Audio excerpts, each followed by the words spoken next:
Truck ଚାପାରେ bike ସମେତ ଯୁବକ ଗୁରୁତର। ଦୀର୍ଘ ସମୟ ପରେ ଉଦ୍ଧାର ହେଲେ ଗୁରୁତର ଯୁବକ। ରଖେ ହରେ ତ ମାରେ କିଏ, ମାରେ ହରି ତ ରଖେ କିଏ। ଆଜି ସନ୍ଧ୍ୟାରେ ଟ୍ରକ୍ ଚାପାରେ ଆସି ଜଣେ ବାଇକ୍ ଚାଳକ ଯୁବକ ଟ୍ରକ୍ ସାମ୍ନା ଚାପି ହୋଇ ରହିଥିଲା। ତେବେ ଦୀର୍ଘ ସମୟ ପରେ ସ୍ଥାନୀୟ ଯୁବକ ଓ ଦମକଳ କର୍ମଚାରୀମାନେ ଟ୍ରକ୍ ତଳେ ଚାପି ହୋଇଥିବା ଯୁବକକୁ ଉଦ୍ଧାର କରିଥିଲେ। ତେବେ ସୌଭାଗ୍ୟବଶତଃ ଗୁରୁତର ଯୁବକଙ୍କ ଜୀବନ ରକ୍ଷା ପାଇଯାଇଛି। ଏହାକୁ ନେଇ ସ୍ଥାନୀୟ ଲୋକେ ଆଶ୍ଚର୍ଯ୍ୟଚକିତ ହୋଇ ରଖେ ହରି ତ ମାରେ କିଏ ବୋଲି କହିଛନ୍ତି। ସୂଚନା ମତେ ସୋମବାର ଜାତୀୟ ରାଜପଥ 26 କକସରା ଗ୍ରାମ ନିକଟରେ ସନ୍ଧ୍ୟାରେ ଏକ ପାଇପ୍ ବୋଝେଇ ଟ୍ରକ୍ ନମ୍ବରଟି N52EI 9514 ସାମ୍ନା ପଟୁ ଆସୁଥିବା ଏକ ବାଇକ୍ ନମ୍ବର OD 08 N1737କୁ ଧକ୍କା ଦେବାରୁ ବାଇକ୍ ଚାଳକ ଟ୍ରକ୍ ତଳେ ଚାପି ହୋଇଯାଇଥିବା ବେଳେ ବାଇକ୍ ପଛରେ ବସିଥିବା ଅନ୍ୟ ଜଣେ ଛିଟିକି ପଡ଼ିଥିଲେ।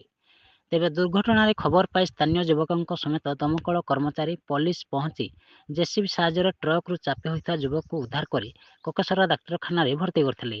ତେବେ ଦୁର୍ଘଟଣାଗ୍ରସ୍ତ ଯୁବକ ସୁରକ୍ଷିତ ଥିବା ଜଣାପଡ଼ିଛି।